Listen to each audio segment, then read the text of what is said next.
porque eso, ¿sabes? Es parte del rigor artístico para que también se cumpla la comunicación. O sea, arte no es sinónimo de garabato. Y ese es mi caso, el de una formación autodidacta, el de la posibilidad de nombrarme artista. Nunca esperé la certificación. Yo soy baterista, qué bueno. ¿Qué quieres? ¿O qué? Así muy en esa onda, ¿no? Pues quiero trabajar aquí, de lo que sea, quiero trabajar aquí. Algo que siempre quiero ver con los invitados y siempre empezamos por el momento en el que se dieron cuenta que querían ser X cosa, ¿no? En tu caso, pues no hay X cosa, en tu caso es X, Y, Z, A, B, C, eres baterista, escritor, has estado en radio, has estado en un montón de cosas a la par, organizando festivales, espectáculos. No hay, creo, una sola palabra que te pueda describir.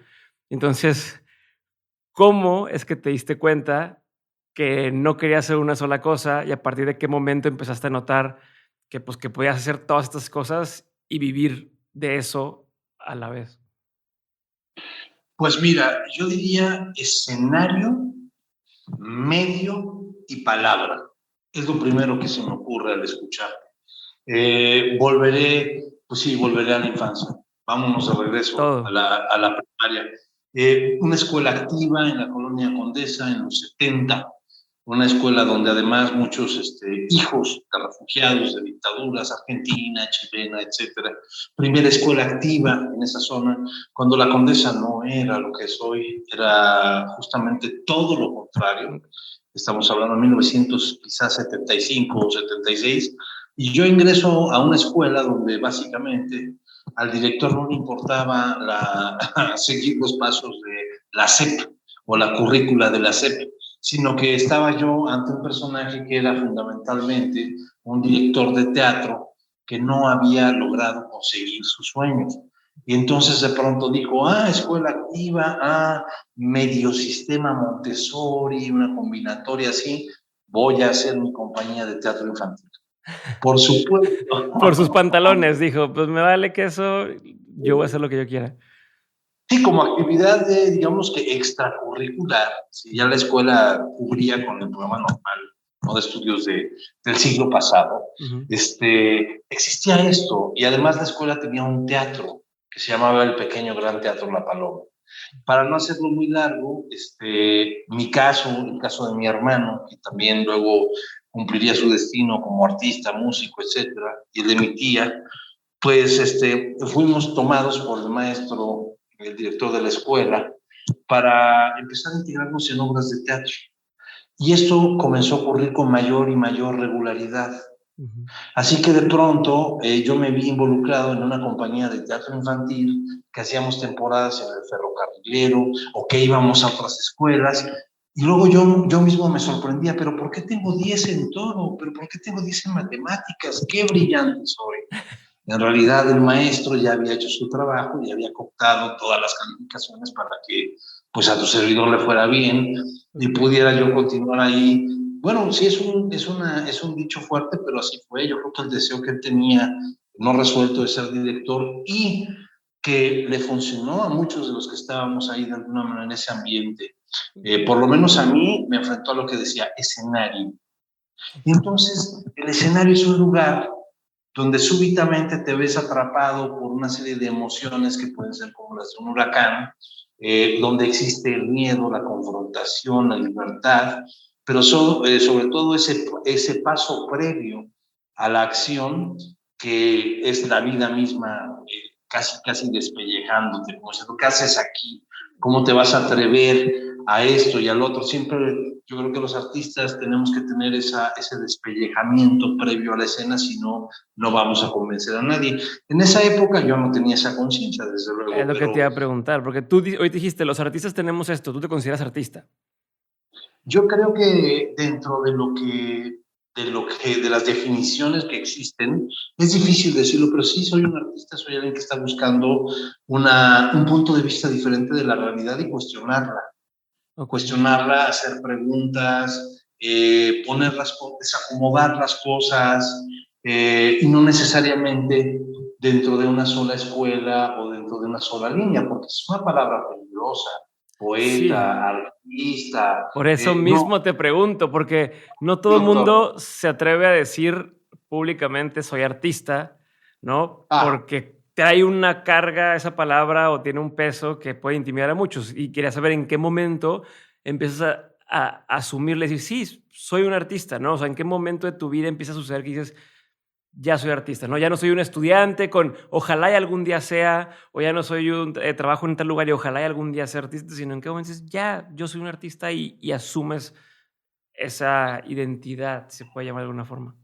me parece una película, película pregunta extraordinaria, difícil de contestar y que seguramente le va a caer muy en los huevos a muchas personas y a otras, y a otras les va a caer como una flor de arriba. Eh, Hay muchas definiciones en torno a lo que es arte y no se está discutiendo mucho al respecto, sobre todo Ujú. últimamente.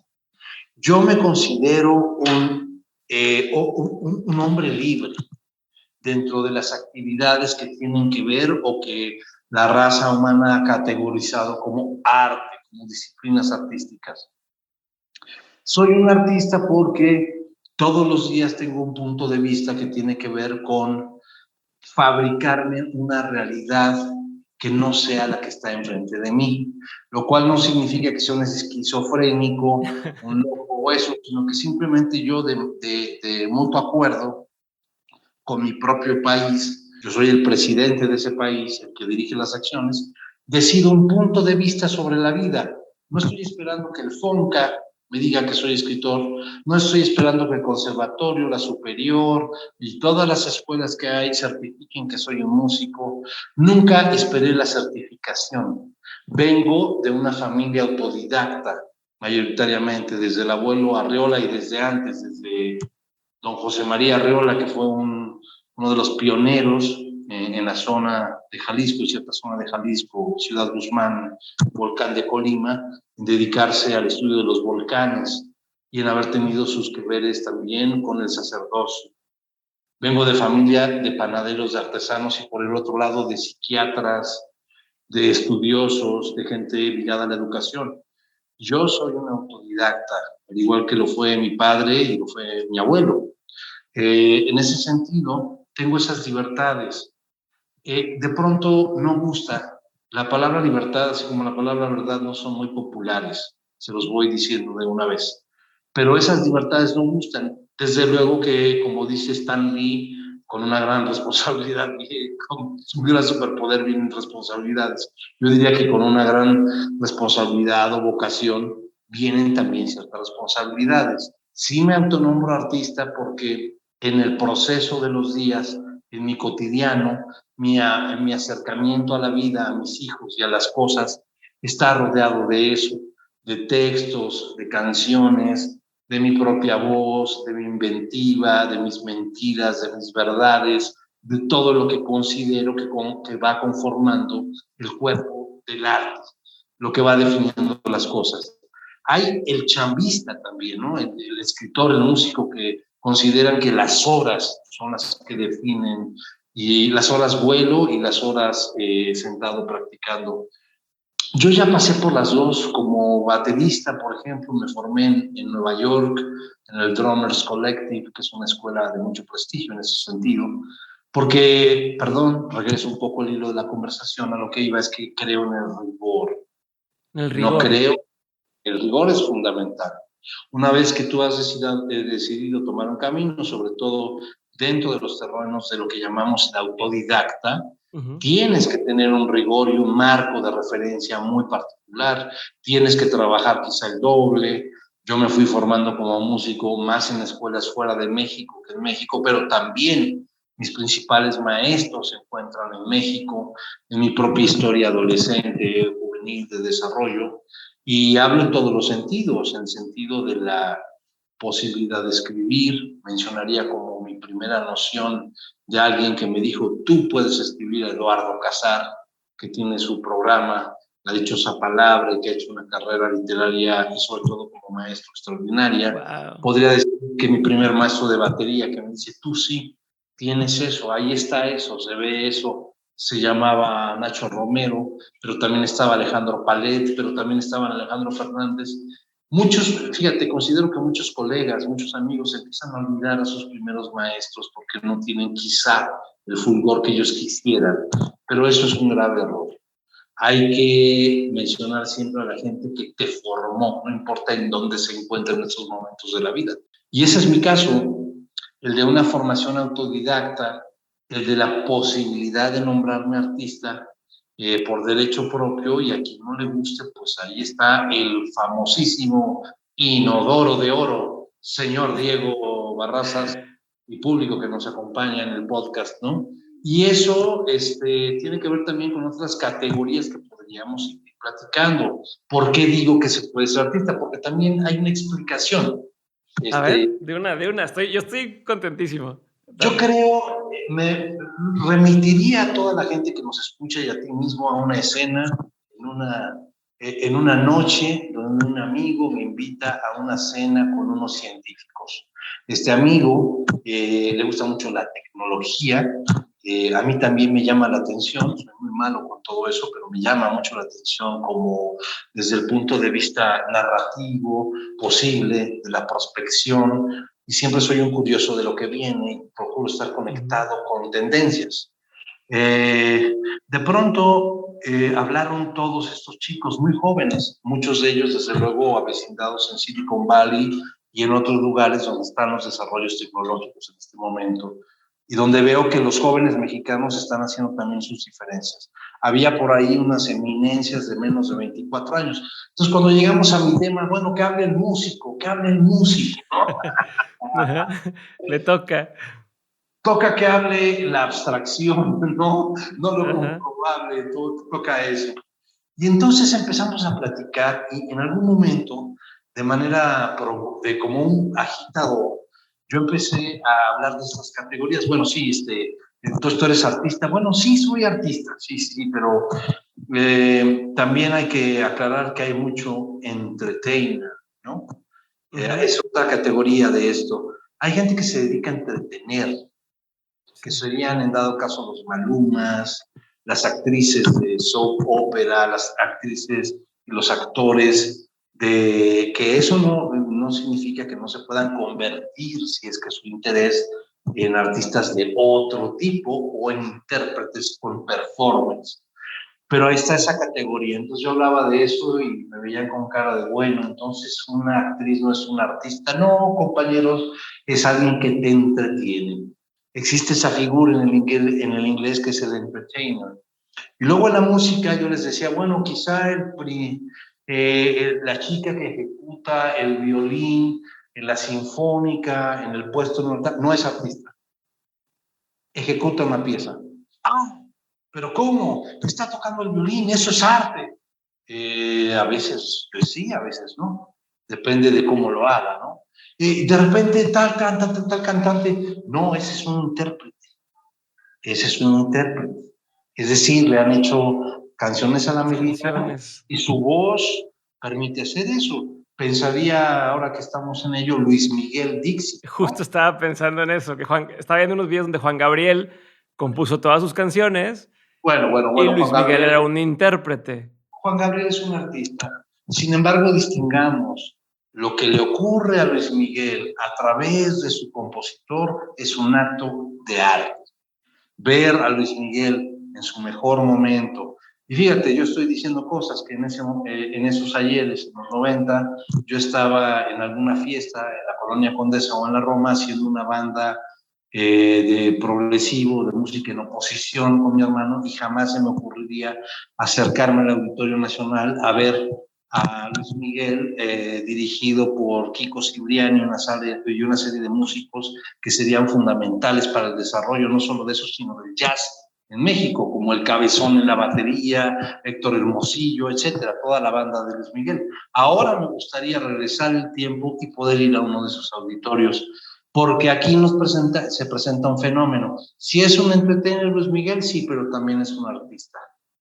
La forma en la que vive su vida, porque hay una especie de filtro en la que el decir del compositor toma nueva forma, se rompe y se potencia a través del dolor del coraje, de la ira y de la felicidad de quien lo dice. En este caso Luis Miguel, o en su momento claramente José José, con los repertorios de Manuel Alejandro y ese tipo de cosas. Entonces, para no ir muy lejos, maestro Barrazas, en la mesa ya estaba todo eso puesto, ¿no? Está el ejecutante, está el intérprete, está el virtuoso, ¿no? De su instrumento, que ya nos plantea por sí mismo una especie como de pirotecnia al circo, a los circos chinos de Pekín, que nos puede arrobar o no. Siempre dependerá del discurso y de la oreja. Entonces, en todo ese campo semántico yo me muevo, me identifico más, por eso decía la palabra, el escenario, la palabra, la comunicación directa. Últimamente me interesa ser más claro en mi comunicación, menos pirotécnico y poder como artista y autor de mis propias creaciones, llámese un poema, llámese una novela, un disco, una canción, que hoy en la mañana justamente entregaba yo una canción, creativar, por ejemplo, un modelo musical para poderlo expresar en una agencia como ACNUR, que pertenece a la ONU, que quiere narrar lo que le pasa a través de la música, o Spotlight, que es otro brazo también de ONU en México que trata el feminicidio. Entonces, de repente, me descubro como alguien que puede generar historias narrativas que permiten embonar en esos discursos y potenciarlos. Aquí quizá lo que estoy diciendo no estaría muy lejos de una agencia creativa, como la conocíamos en el siglo pasado, ¿no? Antes, ajá. En el siglo pasado, pero a eso me refiero. Yo siempre me identifiqué con la posibilidad de la libertad. Pertenezco a la generación, como soy 1972, perteneceré de manera natural a la generación de la especialización. Bueno, pero ¿en qué haces? ¿Qué eres? ¿No? No tenías mucho de dónde decir. Y en el caso de los músicos, olvídate, y en el de los bateristas, menos. Tocas la batería, pero además, ¿no? Es siempre esa pregunta, ¿no? Sí. Y uno, yo recuerdo en mis clases en Estados Unidos y en todo eso, tenías que pues ser el mejor ejecutante posible. Había otros valores en la mesa que afortunadamente ahora han variado un poco. Nos importaba quizá menos de lo que debía importarnos el sonido y la textura. Hablo de mi generación y del núcleo en el que yo me formé. Nos importaba mucho la velocidad, la técnica, cómo era que podía lograr. Onda Whiplash, como la película de Whiplash, donde el vato es dale, dale, dale, dale, y sin importar tanto todo lo demás.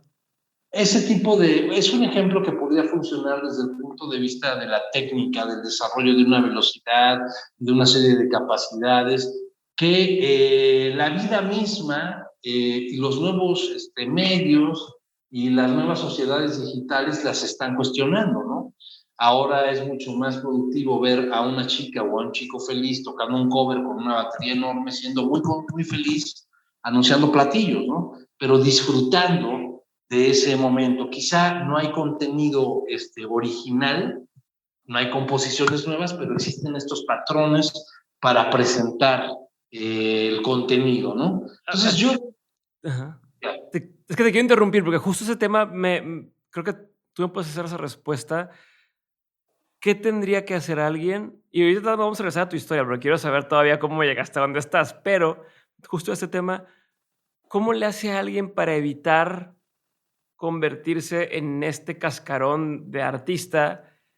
¿Y qué tendría que hacer para realmente ser un artista? Obviamente desde tu punto de vista, con lo que tú sabes, pero ¿cómo puedo potenciar ese artista que tengo dentro y callar nada más el cascarón o el entertainer que podría ser y que hoy los medios empujan bastante, ¿no? A ver si lo logro contestar. Primero, renunciar a toda idea de fama y reconocimiento público, y después comenzar a trabajar en una dirección real en cuanto a tu contenido. Primero que nada, vamos a olvidarnos un poco del asfixiante mundo de lo que nos dicen que deben ser las redes sociodigitales y cómo debemos de manejarlas, y cómo el CEO de Spotify aparece un lunes diciendo una cosa y luego el de más allá aparece diciendo que otra, y cómo se empieza a generar una angustia en cadena y una especie de oscuridad algorítmica gracias a toda esta bola de ampones. Perdón que lo diga así, es un espacio de libertad, ¿no? Este es un momento de silencio y de recuperación de cosas. No estoy en contra para nada del uso y de las maravillosas posibilidades que nos ofrece esto que estamos haciendo, porque sería tonto, sería muy ingenuo de mi parte, y no solo eso, es la forma en la que nos vamos a comunicar. Como siempre, es cómo utilizas el revólver, hacia dónde va la bala, dónde quieres que pegue. Si tú me hablas de artistas que tienen intenciones serias, pues es otro tipo de formación apoyado de esto, es ir más a la calle, ir más hacia adentro, dejarse de preguntar por los estudios como Sonic Ranch, fuera de México, o los grandes estudios de Los Ángeles, donde no sé qué, no sé cuánto, o el gran estudio de juguetes, y preocuparse más por una estructura canción y por poder narrar su entorno de manera más emocionalmente más concomitante con su tiempo, con el sitges, que es la palabra que define el espíritu generacional, conectarse con el espíritu generacional, conectarse con lo que le está pasando alrededor para poderlo devolver en un discurso que en un momento dado tenga eco, porque ese contenido refleja lo que está pasando. Ahora lo que ocurre es que las bandas insisten en hablar del espacio exterior, insisten en hacerse pendejas y bordean los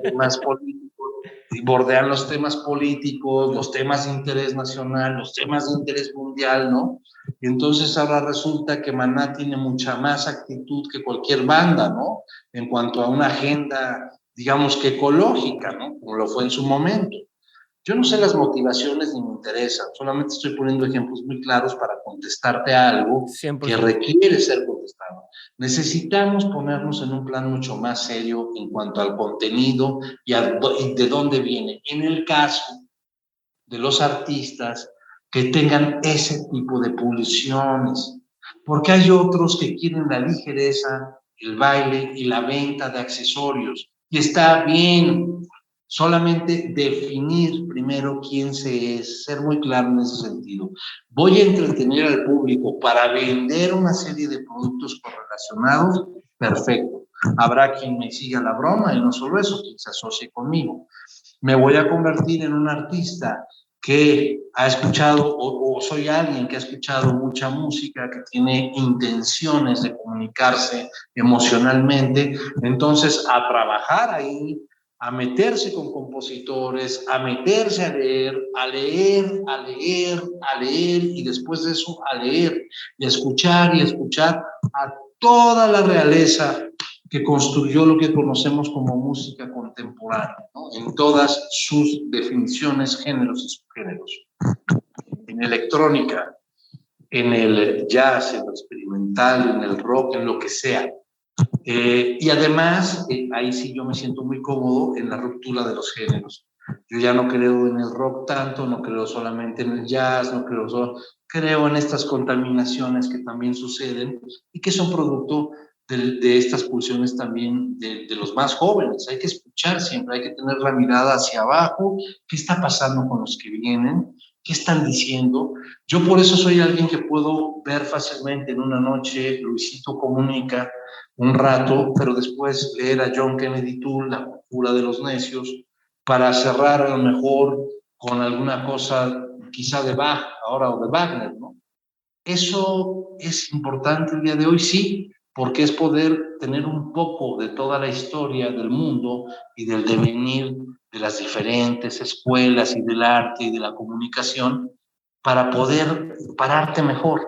Y creo que si no estoy divagando mucho, querido Diego Barrazas, estoy justamente en esa misma punto de partida de nuestra conversación que fue escenario, comunicación, palabra. La batería, la batería creo que reunía esas cualidades de las que hablo. Escénicamente es muy potente. La palabra, si no está dicha con ritmo, no existe. Y, Ok. y la comunicación es justamente eso, es la posibilidad de abrir. A mí la batería me volaba la cabeza porque tenía yo la teoría de que como el baterista es el responsable de generar el ritmo, a mí me permitía adueñarme del tiempo de los demás, del tiempo del público. Es decir, pueden ser las 7:15 o en aquellos ayeres era más bien la 1:30 de la mañana, Ujú. pero yo estoy tocando un pulso. Esto es la tribu, esto es África, esto es el rito, es lo de siempre, el regreso al fuego, a la fogata, pero yo estoy moviendo a esta gente junto con un grupo, desde luego. Nótese cómo creo que el baterista es el ser más importante del grupo. Sí. Entonces, lo que hago es que al tempo que yo marco sucederán las emociones de la noche y danzarán los cuerpos. Si te das cuenta, eso es muy emocionante y pocos bateristas se lo han planteado. Cuando han entrado a las clases que yo doy, dicen, ay, cabrón, estamos hablando de respiración, estamos hablando de tiempo, sí, estamos hablando del rito, fundamentalmente del tambor. Entonces aquí ya nos agarramos de una serie de posibilidades dentro de la conversación que tienen que ver con, y quisiera ser muy claro en esto, yo no soy alguien que pueda ni me atrevería a denostar las otras formas, pero sí le pido a la banda, a los amigos, a los librepensadores, que asuman su lugar dentro de la cadena de contenidos. Es decir, yo entretengo, ¿sabes? Yo entretengo. Yo lo sé, y en la medida en que lo sepas y controles esa variable, serás más efectivo. Pero si entretienes y crees que eres artista, que es como algo muy extraño, yo entiendo por arte eso, la pregunta, llevar al espectador a cierto lugar, no timarlo, molestarlo, meterme con él, con sus emociones, incomodarlo, pero también darle una flor, que se comprenda el discurso que se está desarrollando en un disco, en escena o en un libro, porque eso, ¿sabes? Es parte del rigor artístico para que también se cumpla la comunicación. O sea, arte no es sinónimo de garabato, Okay. ¿no? O sea, Sí. salgámonos también un poco de cualquier sensación macro o sensación macro. O sea, digámoslo así. Y hay algunos ejercicios artísticos muy osados que siempre voy a aplaudir, ¿no? Okay. Pero por ahí me muevo, Diego, como para cifrarme, y sí, como un outsider, observador, y de repente suelto una obra que me interesa. A ver, y todo esto me está volando la cabeza. Quiero, antes de regresarnos a la historia, una cosa más que me surgió de aquí, porque abriste varias líneas, pero quiero tocar una en especial.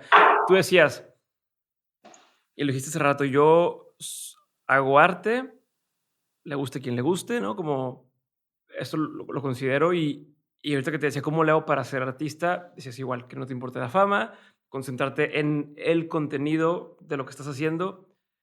Mi pregunta es, ¿cómo, si me enfoco en mí, luego cómo vas encontrando oportunidades, eh, ya sea como te pasó a ti de hoy, tocar con otra gente, crear escenarios en el Vive Latino, trabajar en ciertas revistas? O sea, ¿cómo te vas abriendo o cómo vas atrayendo esas oportunidades para magnificar un poco la palabra y el mensaje que estás teniendo, ¿no? ¿Cómo vas buscando nuevos escenarios para poder interpretar esto que estás haciendo? Diego, me lo pregunto todo el tiempo. O sea, es muy curioso, pero empecemos por la verdad. Tengo que ser muy honesto aquí. Tengo muchos amigos en el medio y todo el tiempo veo que hay seminarios, que hay encuentros, que hay esto. No me gusta. Me temo que seguimos en el aprovechamiento de esta pausa que nos plantea la vida. Tienes razón al preguntarme, bueno, sí, cabrón, pero ¿cómo, no? Ujú. Bueno, en mi caso, y yo creo que muchos de mi generación, estaba la posibilidad de estar jodiendo en la oficina del otro, ¿no? Ok. Llegar, presentarse. audicionar, vivir, demostrar, invitar, irte relacionando. De hecho, creo que te ibas relacionando desde mucho antes de entrar a la universidad. Ya había núcleos amistosos que nos juntaban, era otra vida, que nos juntábamos en las calles y las tomábamos. Tomábamos la Condesa de 1988-89, éramos algunos personajes caminando en la noche disfrazados de Cerati, de Soda Stereo, de Caifanes, con los pelos parados, que íbamos a una fiesta, porque todavía no podíamos entrar al 9, todavía no podíamos entrar al Look, y nos veíamos en alguna fiesta y empezábamos a tramar. Tramábamos qué haríamos al otro día en el Chopo.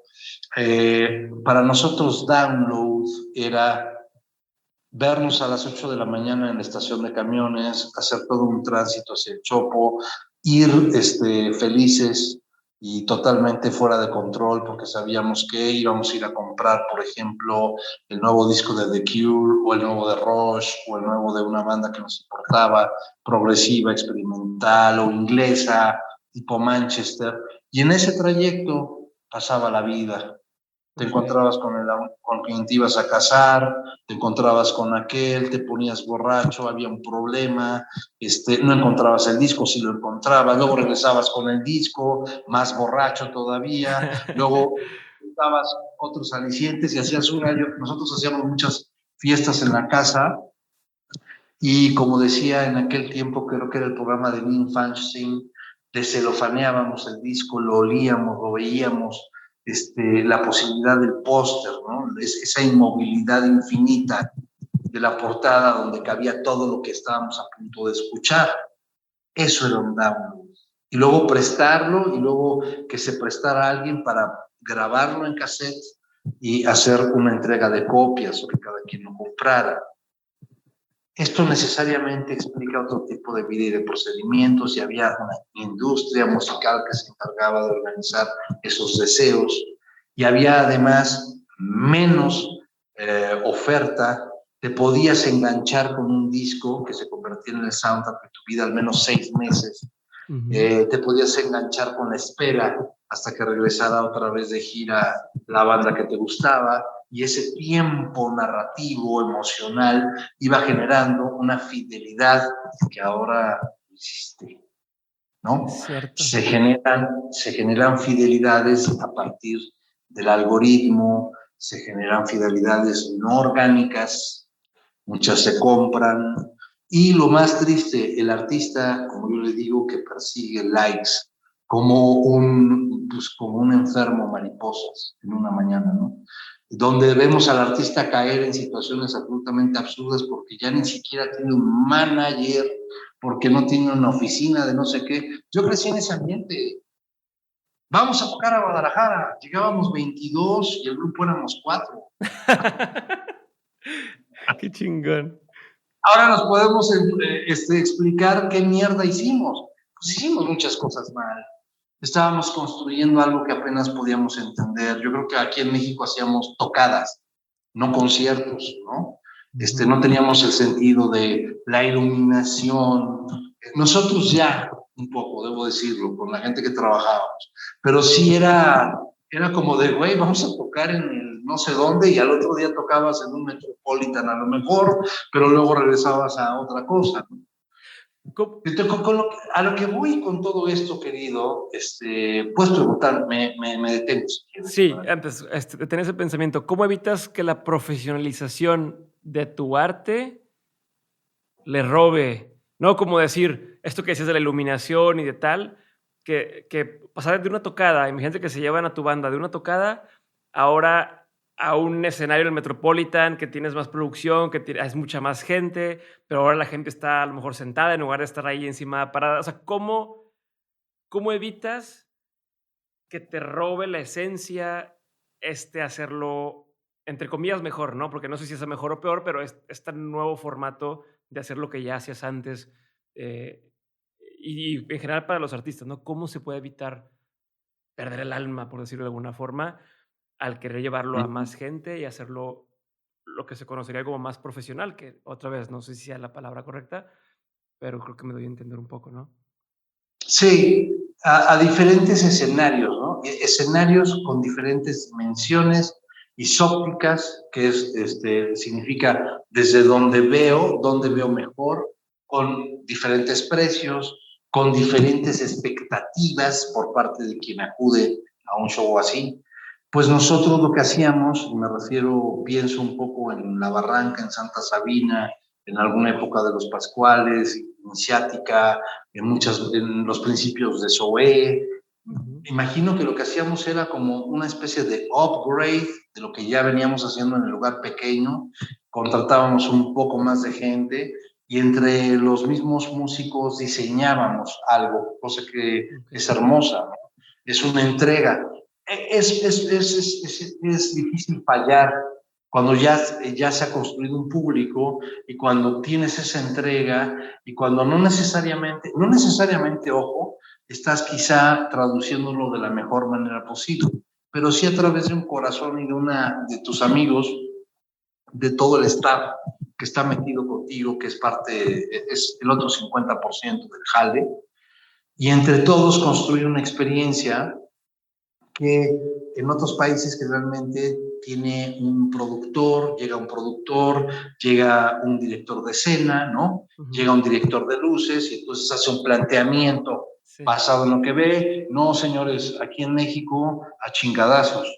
Auditorio Nacional, Metropolitan, es decir, ya viene el Teatro de la Ciudad, ¿qué vamos a hacer? Pues entonces venía una traducción del discurso escénico para lograr eso, con los medios que tuviéramos, ¿no?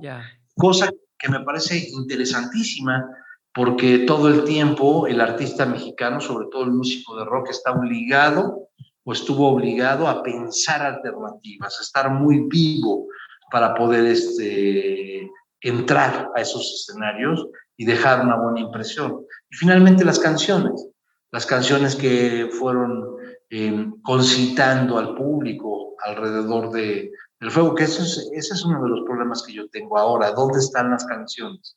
Para mí canción es aquella forma lírica que se puede decir con los amigos y un pomo alrededor de una fogata y entonces todos estamos de acuerdo en que está bien.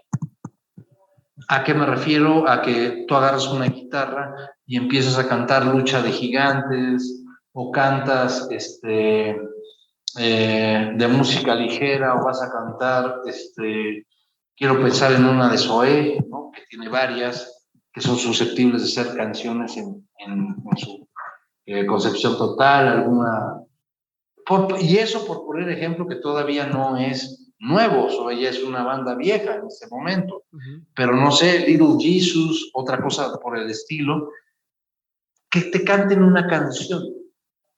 Solo eso, cero pirotecnia. No hay luces, no hay nada, solo hay un en poco. esencia funcionan sin necesidad de todo el maquillaje. Una buena canción, esta es una teoría personal, tiene que pasar por la fogata, por el fuego, por los amigos. Ahí es donde las buenas canciones siempre se van a quedar. Y esa canción, que tú me entiendes perfectamente, podemos ir de José Alfredo no sé, a Benjamin Clementine, ¿no? O a M83, si quieres. Pero si la canción tiene ese espíritu, tiene la estructura clara, si no es pretenciosa, si la canción nos abraza, si es contemporánea, si nos habla al oído y nos susurra y tiene sobre todo una linda melodía y ha sido dicha por un personaje, que eso finalmente es el cantante, un personaje, estamos del otro lado, ¿no? Más allá de que si se grabó en Sonic Ranch y lo produjo Warren Sissidilo y lo mezcló Italo Clyde en Providence Studio, ¿no? Yeah. Eso vale madres, es una cosa que vi todo el tiempo en mi estancia con las bandas, sobre todo jóvenes. Creo que en México hay muchos muy buenos productores y que se produce muy bien, por ejemplo, ¿no? Y creo que hay muchos grandes músicos que ya se autoproducen con muchísima claridad y sentido, ¿no?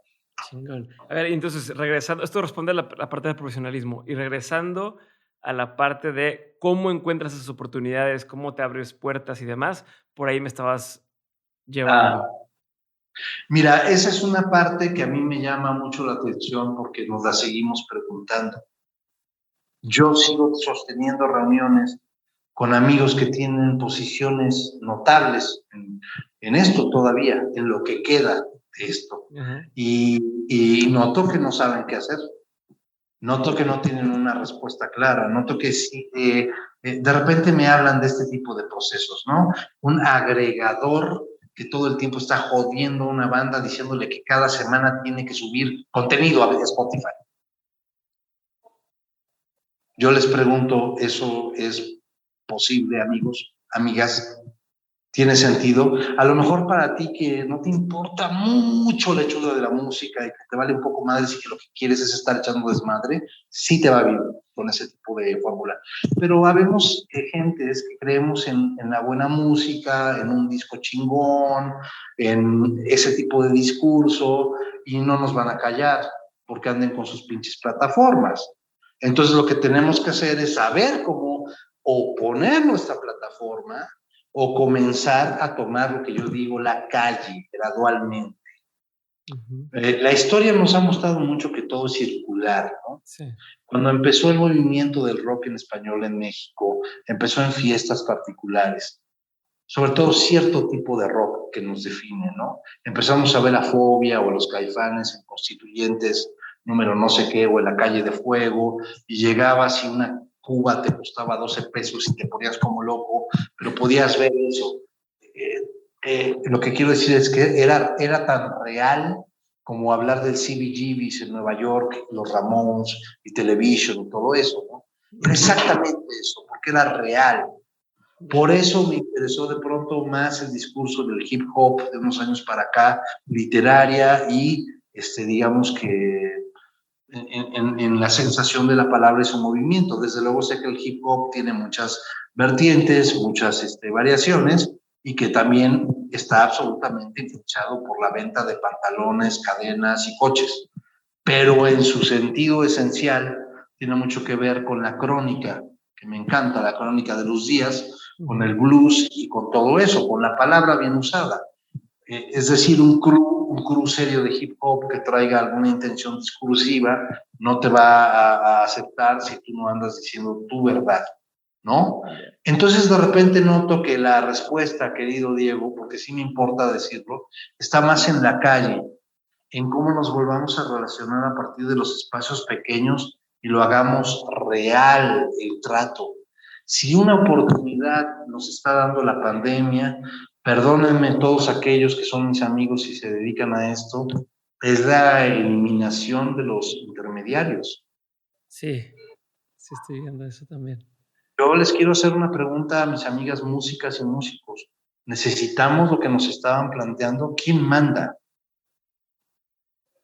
Yo no te voy a contestar ahorita, mira, hay una nueva plataforma en la cual nos podemos escribir y, Bandcamp los lunes hace esto por los artistas y no sé qué, es asfixiante, nadie tiene tiempo, imagínate lo que significaría eso. En este momento, desafortunadamente, si tú quieres posicionar una canción que tenga buena factura, que tenga digamos que una confección como mandan, digamos que los cánones de la radio comercial, tendrá que estar sustentada por un capital para funcionar. Ujú. Si no proviene de un artista ya hecho que tenga un poder emocional sobre su público, ¿no? Una carrera. Si no es así, la recomendación que yo les hago es, bueno, tengan mucho dinero, tengan un par de millones y alguien que pueda fungir como administrador de eso para empezarles a abrir terreno en ciertas plazas que tengan que ver con su discurso, pero esto en todo caso sería prepandémico, ¿no? Lo que te digo, querido Diego. Ujú. Entonces, de alguna manera, si vamos a lo digital, pues entonces empecemos a ser distópicos. Entonces empecemos a ser literarios, empecemos a contar historias, empecemos a hacer un poco Bansky, como Bansky lo hizo en la calle, ahora nosotros utilicemos lo digital. Si me preguntas cómo, no voy a revelar todo el secreto, pero sí puedo darles a picar la cabeza para decir cómo utilizamos el mundo virtual como si fuera una calle, como la de Tlalpan, cómo podemos anunciar las cosas, cómo le podemos hacer para desajustar por acá y por allá. Yo creo que es a través del discurso, no solo musical, sino del discurso del grupo relacionándose con lo, palabra noventera, multidisciplinario. En los 2000 se habló de lo integrador, yo diría hoy lo transversal, lo disruptivo, ¿no? Es decir, contémonos storytelling, como le dicen los de marketing, empaquemos lo que queremos de una forma que no parezca lo que es para que se consuma. Y son términos un poco complejos, quizá, pero que creo que se pueden ir entendiendo. Porque qué tal, querido Diego, estamos viendo así en scroll al güey que ya sabe cómo hacer la cosa. Tienes que comprar mi libro porque yo ya lo vi. Y el güey que... Toda esta banda, no les deseo más que buena suerte, pero tampoco es así, ¿no? Sí. O sea, yo conozco a bandas muy hechas, ¿no? Que han llenado estadios Azteca que la pasan mal, ¿no? Y que también se preguntan lo mismo que nos estamos preguntando hoy, señor Diego. Entonces también espero que te haya contestado y espero que haya aportado en ese sentido, porque hay muchas dudas y hay muchos argumentos demasiado ambiguos que tienen un soporte en el algoritmo, pero que no son para todos. Exacto, no, y justo me haces recordar o reflexionar más bien sobre estos artistas que más bien nunca sabes quién es el artista, escuchas la canción porque está en TikTok, porque está en todos los lugares, y sí, a lo mejor la canción facturó mucho por reproducciones, pero no hubo una fidelidad hacia decir el discurso de ese artista, yo me trepo ese discurso, ¿no? O estoy de acuerdo con él, o si esta persona viene a mi ciudad, quiero estar porque quiero, ¿no? Como algo más, una relación más allá. Se queda en, hice la canción famosa, se escuchó mucho y luego ¡pum!, se murió otra vez, ¿no? Y otra vez otro esfuerzo desde cero para que pegue la canción y luego bye.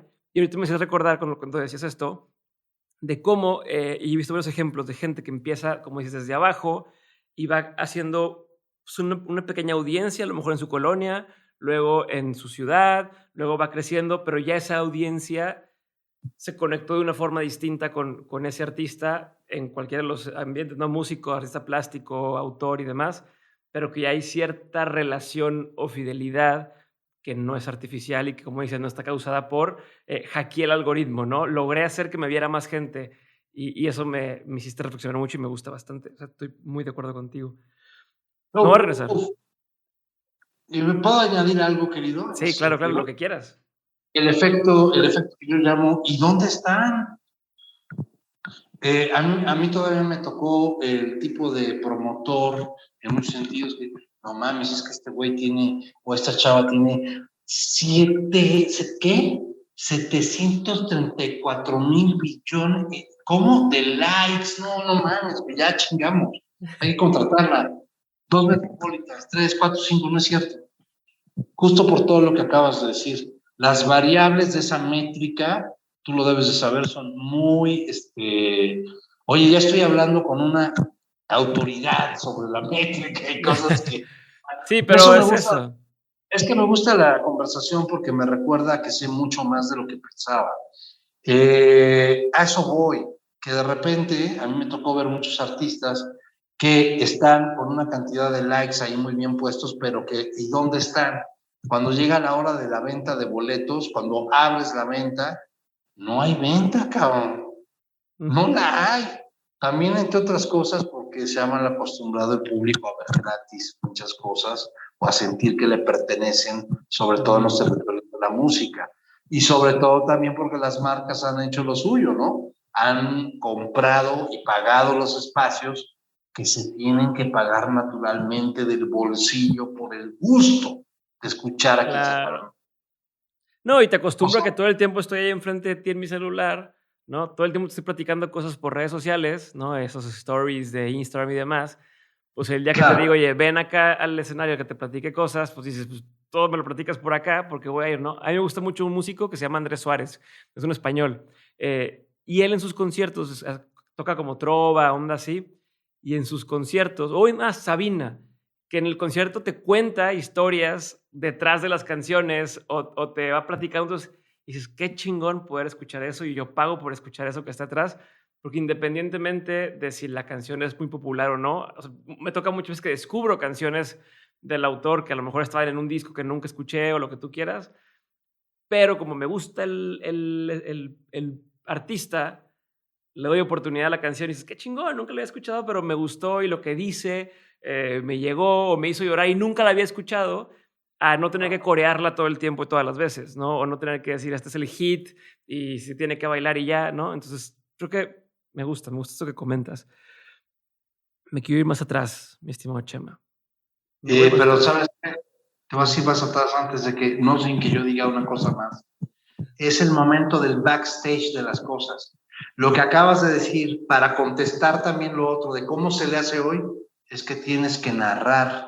A ti te gusta lo que te gusta porque el cuate te cuenta la historia de la canción y también ese storytelling, esa narrativa, esa juglaría, eso que siempre existió tiene que recuperarse. Porque si algo aprecia la gente es el backstage. Cuéntame cómo pasó. Si te das cuenta, en el mundo Netflix, ahorita vemos Luis Miguel, sí, ya sé quién fue y qué hizo. ¿Qué pasó atrás del escenario? Motley Crue, ya sé que se metían niñas de ropa. ¿Qué pasó? ¿Cómo fue? Estamos en el momento del cuéntame cómo pasó de los contenidos. Es una anotación que quería hacer, es importante. Ahorita dices que es el momento justo de cuéntame cómo pasó, y entonces eso es lo que quiero hacer contigo y te voy a regresar a que me cuentes cómo pasó. Y quiero entender otra vez, o sea, me dices, ok, empezamos de niño a los 5 o 6 años haciendo teatro, pero una cosa es hacer teatro de niño y otra cosa es decir, me quiero dedicar a esto para siempre. ¿Cuándo empiezan a pasar esas cosas? Tu familia que te decía, sé que pues vienes de familia que sí está un poco más relacionada a este tema de arte, a escribir y demás. Entonces, entiendo que no es la misma formación que cualquier otro joven que le decían, ah, huevo, tienes que ser ingeniero, pero no sé, quisiera entender un poco eso, ¿no? O sea, son varias preguntas en una. ¿Cómo te empiezas a dar cuenta que esto es lo tuyo y que quieres dedicarte a esto siempre? O sea, ¿en qué épocas, en qué momentos? Y cómo eso se relacionaba con lo que te decía tu familia de si se puede, no se puede, tienes que hacer otra cosa, etcétera. Pues mira, va a ser un poco curiosa esta respuesta, pero momentos así muy claros que tengo, siempre esa música sonando en la casa, ¿no? Como les suele ocurrir a los músicos. En la casa había más libros que discos, ¿no? Por mi abuelo, Juan José Arreola, escritor reconocido en México, en el extranjero, sobre todo un maestro del cuento, ¿no? Y luego de la televisión de los 80. A mí me tocó crecer con mi hermano, mis primas, cuando mi abuelo estaba en su pic de fama, ¿no? La televisión en los 80 mandaba, ¿no? Era impresionante lo que ocurría con eso. Entonces me tocó ese momento de mi abuelo cuando yo estaba niño. Entonces, por un lado, la verdad es que la parte literaria no la tenía muy clara. De hecho, me impactaban mucho los libros. Sentía como esa sensación un poco claustrofóbica de los libreros. Mi padre se dedicó a eso también, a los libros. Entonces, había como una especie como de, cierta sensación curiosa. Hasta que, como todo, descubrí la literatura que me convenía a mí, como te va a pasar con un vino, como te pasará con la comida. Con la música está tu literatura. En mi caso fue literatura infantil, literatura de fantasía, Tolkien sobre todo, y Lewis, en ese entonces con las Crónicas de Narnia, que eran muy poco conocidas en México, a través de un tío mío y de mi mamá que nos las leía. Un tío mío que decía que era mago, el mago Jorgelius. Bueno, voy a decirlo así, todo ese mundo de fantasía, a la par que ocurría eso que hablábamos de la escuela y de, qué buenas calificaciones hago mientras hago esta obra de teatro, me fue llevando al insólito mundo de Jim Henson de niño, uno de los artistas más impresionantes del siglo pasado. Para quien no conozca a Jim Henson, pues es el creador de los Muppets, el creador de Sesame Street, no como concepto, porque ese es de la televisión pública Sí. estadounidense, pero los muñecos, los títeres, el puppetry, ¿no? Ese puppet que de repente generó a finales de los 50 y que de los 60 trabajó y que yo conocí ya vivo en el 74, ¿no? Uh-huh. Yo empecé a conocer el trabajo de Jim Henson y dije, al carajo. O sea, vi los Muppets diseñados, confeccionados desde Londres, vi Sesame Street, vi El Cristal Encantado, vi algunas cosas y dije, yo voy a ser titiritero. Okay. Ya está decidido. Hablé con mi mamá, como traía la cosa del teatro y todo esto, le dije, yo voy a ser titiritero. El momento en el que dije que iba a ser titiritero, o puppetry, popetero, en este caso, yo ya tenía, querido Diego, es probable que 12 años y aproximadamente 2,500 objetos relacionados con Sesame Street y los Muppets. Oh. Obsesión que me llevó a una revista. Okay. El niño que más juguetes tiene de los Muppets en México, ¿no? Entonces, ese recorte y esa revista, quién sabe qué pasó, ¿no? Pero yo aparezco con unos lentes de la Rana René y yo voy a dedicarme a eso, se acabó. Animal me parecía desde luego lo máximo porque también tocaba el instrumento que me gustaba. Todavía no hacía como el match, pero ahí estaba, ¿no? Entonces le dije a mi madre, tú que estudiaste letras inglesas, escribes tan bonito ese idioma, ayúdame a hacer una carta para el taller de Nueva York de Jim Henson y decirle que necesito ir a trabajar allá, que qué requiero, de qué se va a tratar, cuáles son los requisitos para que yo me mueva, imagínate, ¿no? Ajá. Y bueno, ante mi sorpresa, un mes y medio después quizá regresó una carta muy hermosa, sellada, seguro se la mandaba como machote a todos, con una foto de Jim, con todos los muñecos, pero sí me decían, Dear Muppet fan, ¿no? Qué bueno que estés interesado en este universo mágico y y sí venía la receta. Hazte bilingüe, o sea, estudia inglés al 100%, porque en ese entonces era raro ser bilingüe, ¿sabes? En mi generación, o sea, era como de poco acceso. Estudia actuación, así, o sea, sé bilingüe, estudia actuación y ponte a leer como loco. Te sugerimos estos 5 títulos. Cuando cumplas la mayoría de edad, esperamos con los brazos abiertos a hacer tu audición en los estudios de Jim Henson. Y bueno, yo volaba, dije, carajo, esto es increíble, yo ya sé que quiero, la vida es maravillosa conmigo. Soy un niño que sabe que va a ser titiritero. Y me empezaba yo más o menos a hacer mis primeros ensambles de posibles personajes. Todo esto estuvo muy padre hasta que al cumplir los 14 años, la música se metía como una especie de situación irremediable, ¿no? Reptaba por mi ánimo, empezaba yo a escuchar ciertas cosas, no necesariamente de rock, porque a mí no me pasó eso como a otros, que empecé escuchando el Dark Side of the Moon, no, escuchaba W Radio, escuchaba a Iñárritu, escuchaba Rock 101, a Soler, etcétera, y de repente me enteraba de esta banda, de la de Más Allá. Y un día, con un tío mío, como sucede en todas esas historias, siempre tienen que ver con un tío mágico, no es el de la literatura, pero es un tío que era guardabosques por allá por el sur, allá en Desierto de los Leones, tenía una cabaña muy bonita. Entonces tuvo que ir a dar un rondín, él estaba muy joven, y me dejó con mi primera chela, así de guiño, guiño, y con una serie de discos, ¿no? Entonces yo de repente vi los discos y decía The Police, y The Pretenders, Fleetwood Mac, no sé qué, y se acabó. No salí de ahí, fue como, llegó y le pregunté, me dijo, ya cállate, ya duérmete, luego vamos a comprar más discos, ese grupo tal, oye, pero si quiero saber más, va a pasar esto y esto y esto. Esto ya tiene que ver con el orden de los 14, sí, 14 años. Creo que estaba en tercero de secundaria y mi cuarto estaba empapelado con pósters de los Muppets y muñecos. Y entonces ocurrió que yo ya estaba con el asunto de mi primera novia. Ajá. Me pareció muy cabrón y muy extraño que llegara a mi cuarto, mi novia, y entonces puro Muppet, güey. Miss Claro. Piggy, Bird.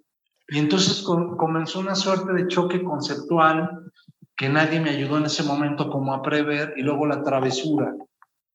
En ese contexto, mi mamá sale de viaje y entre mi hermano, un amigo de mi hermano y tu servidor, hacemos una venta de garage en la calle de Ámsterdam, de una colección invaluable en ese momento, porque sí, también la familia le metió cariñito para que yo tuviera todos esos objetos, y la quemamos en 2 días en un garage. Seguramente los precios estuvieron muy mal planteados, No. pero nosotros nos veíamos con papel moneda, y lo que sucedió fue otro acto muy burgués. Inmediatamente al Palacio de Hierro Durango, que era nuestra zona para vestirnos con marca, tú sabes, que a mí me gustaba la ropa express, Moderato, había una marca Moderato y una que se llamaba Aka Joe. Uh-huh. Entonces inmediatamente fui por un par de chamarras que tenía echado el ojo, unos lentes, unos pantalones, no sé qué hizo mi hermano, pero mi hermano y su compinche y otro amigo ya tenían planes para ese dinero también, que se convirtieron se convirtieron en una primera consola y unos guacales de discos que compramos en la calle de Tíber 100, Ave Discos, y entonces comenzó un sonido para fiestas.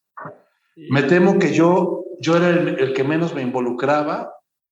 Estaban Felipe, mi hermano, y Jorge Luis, ahí como en la operación. Uh-huh. Pero cómo me gustaba mamonear a mí. Llegar con la gabardina, era época de gabardina, poner Tears for Fears, ¿no? De repente disque ir a mezclar, no sabía mezclar ni madres. Ya estaban mezclando los otros, pero había algo de mi presupuesto ahí. Y la música ya era un centro gravitacional absoluto, y empecé a notar el poder de la música, no como decía yo para llamar la atención, para eso, sino como una sensación muy fuerte y poderosa en el cuerpo. Luego me di cuenta de que además de que era hermosa y que podía hacer un camino, que empiezo yo a tomar esa decisión en esos días y a empezar a avanzar en la Ahí no tocaba la batería todavía. Ya tenía unas baquetas, empecé a ir a unas lecciones a la Casa Berkham, también de por ahí, de Durango, esquina con Saltillo, al lado del Vips. Y recuerdo que cuando pude sacar mi primer ritmo, invité a mi hermano a que escuchara mi clase, entonces también se quedó así como de, ay, cabrón, este güey está tocando. Entonces así comenzó, empecé a hacer un poquito más vivíamos en un departamento, luego nos cambiamos a una casa donde ya pude tener una batería. Apareció por primera vez en la vida un amigo en la prepa que me dijo, pues yo tengo una guitarra, un bajo, yo canto, cabrón.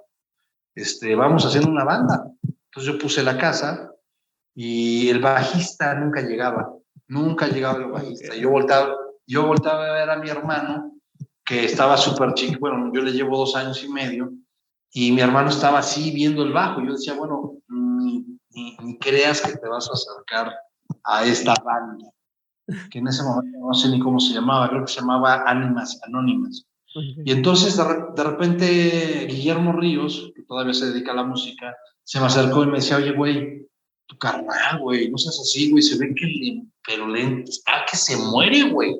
Deja que lo agarre. Bueno, agarró el bajo, un Yamaha blanco, creo, y a la semana estábamos tocando. Wow. Y bueno, mi hermano se convirtió en uno de los bajistas más trascendentes de la escena mexicana y casi mundial, ¿no? Es un pesado, ¿no? Creó una nueva técnica, y ese fue el momento en el que empezamos a hacer una serie de proyectos, y eventualmente entré él y yo a destruir varias bandas con nuestras propias fuerzas centrífugas, y también al mismo tiempo hacer una carrera muy linda juntos, apoyándonos y generando música interesante. Entonces, yo sí fue el origen ahí y en otra parte que le llamo el picotazo de cabeza de mi abuelo Juan José. Él tenía posibilidades de ayudarme a conseguir, terminó la prepa y yo dije, yo no voy a ir a estudiar a la universidad. Eso no es para mí, la universidad es una pérdida de tiempo.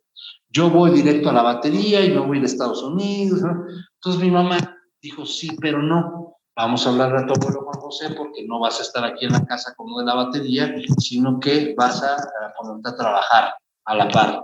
Esa época de se estudia o se trabaja, ¿no? Sí, sí, sí. Como debe ser, porque si no también nos vuelve un huevón disfuncional. Entonces de pronto me entero de que sí, que mi abuelo va a pasar por mí y que deja unas instrucciones, porque me va a llevar a una entrevista de trabajo. Las instrucciones eran, córtate el pelo, ponte el traje que está en tu cama. Vamos a ir a Televisa mañana. Entonces yo dije, no, en ese momento yo ya estaba con el pelo así, ya Robert Smith era parte de lo mío. ¿Cuántos años tenías ahí más o menos?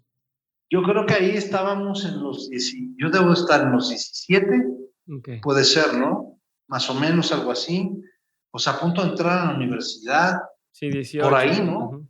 Sí. 17, 18. Yo terminé, digamos que antes un poco el proceso de la prepa. Uh-huh. Y de repente ocurre esto, pasa por mí, me voy de traje, pero no me corto el pelo. Y me acuerdo que pasamos a una farmacia rumbo a Televisa Chapultepec. Se bajó, era muy dado a tomarse su medicina ahí con la gente de la farmacia y a platicar. Y mientras se tomaba la pastilla, volteó y me dijo, mira, José María, tú no eres artista, tú no eres nada, tú no eres baterista y los bateristas no son músicos y todo eso que se trae tu hermano no me gusta nada. Vamos a ir a la oficina de Tobar y de Teresa y te vamos a conseguir un empleo jalando cables, como muchos chicos como tú. Quizá te cases, quizá logres algo, pero pues para la gasolina de tu coche y los chiclecitos de la semana va a salir y pues le vas a hacer caso a esta gente y es en telenovelas y cosas así, porque artista tú no eres. Entonces yo me empecé a poner rojo. No mames. Y dije, esto no va a ocurrir. Yo sé que tú eres Juan José Arreola y lo que tú gustes y mandes, pero guardé silencio. Llegamos a Televisa, me aventé las bromas de, ya sabes, de esa generación. Ahora yo soy old school, pero esos eran los old schoolers de entonces, echando sus bromitas y de que aquí, que así se empieza aquí a jalar el cable. El rock. Pues igual y ahí te mandamos con, no sé, cuando te lo merezcas, con la gente que hace rock, como Luis de Llano y gente que por ahí te puede empezar a conectar para que tú, bla, bla, bla, bla. Yo me quedé callado, salí de la entrevista, me dejó en mi casa mi abuelo, me quité el traje, lo dejé colgado, hice mi maleta y le dije a mi mamá, me voy de la casa.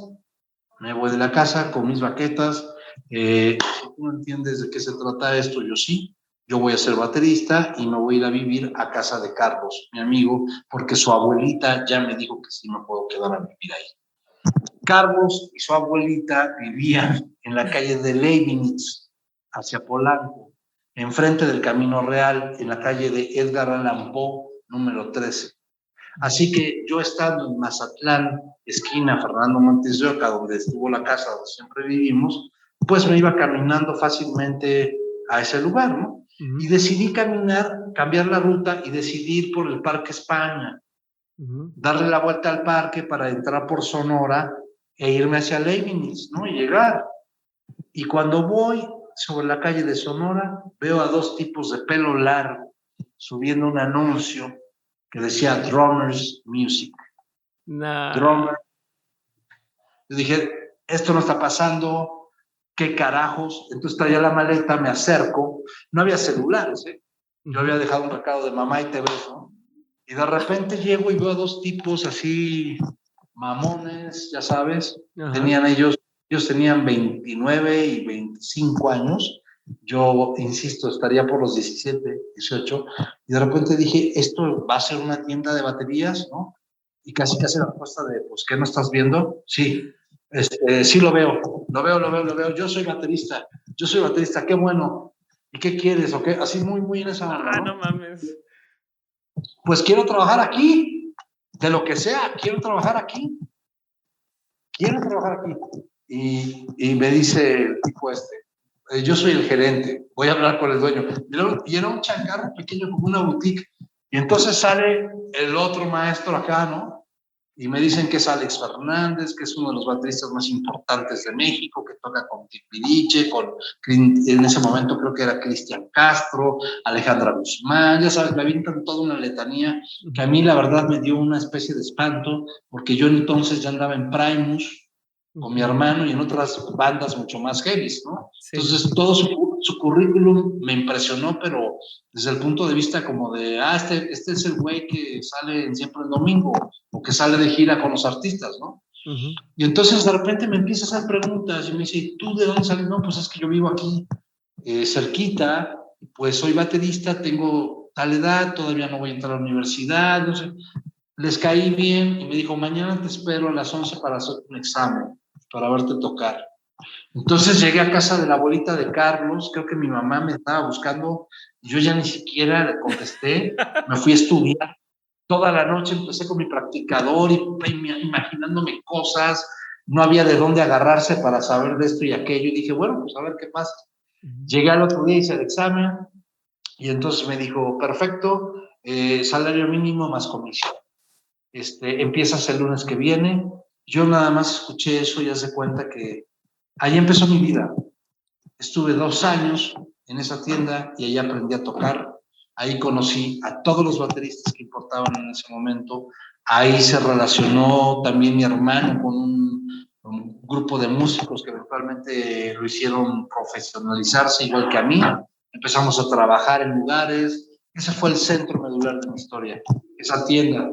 Esa tienda que eventualmente inundé un día. ¿Cómo? Sí, ya cuando ya me había hecho amigo porque tienes que saber esta parte de la historia, perdón, para todos. Sí. No, dale. Resulta que en algún momento le hablo a mi mamá y le dije, pues yo ya tengo trabajo y vivienda. Trabajo y vivienda. Avísale a mi abuelo, ¿no? Avísale a mi abuelo que ya estoy bien.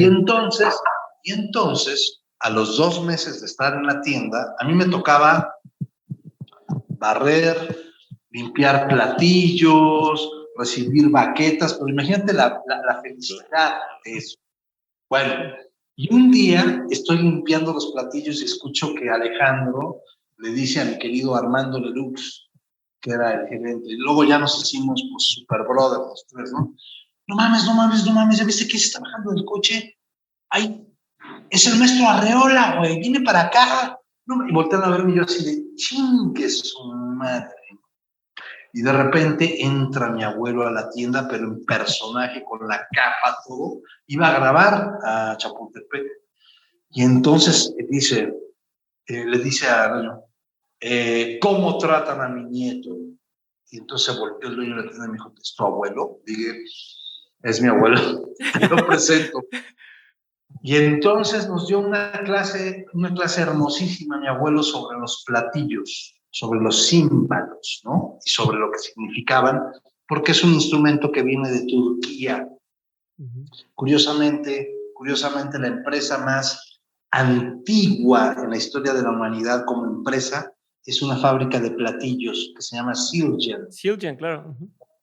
Tiene 400 años. Es la empresa más antigua, digamos. Entonces mi abuelo nos dio una cátedra hermosísima, el dueño de la tienda estaba así, el otro güey así, se tomaron fotos con él con una Kodak, de esas que se fue a comprar el dueño en chinga. ¿Te acuerdas que vendían en Sambros estas Kodaks? Sí. ¿No? Uh-huh. Y entonces, cuando mi abuelo se fue como de anuncio de Pepsi, de Maradona o de Pelé, nada más me volteó a ver y me hizo ese hermosísimo guiño de ojo con una gran sonrisa.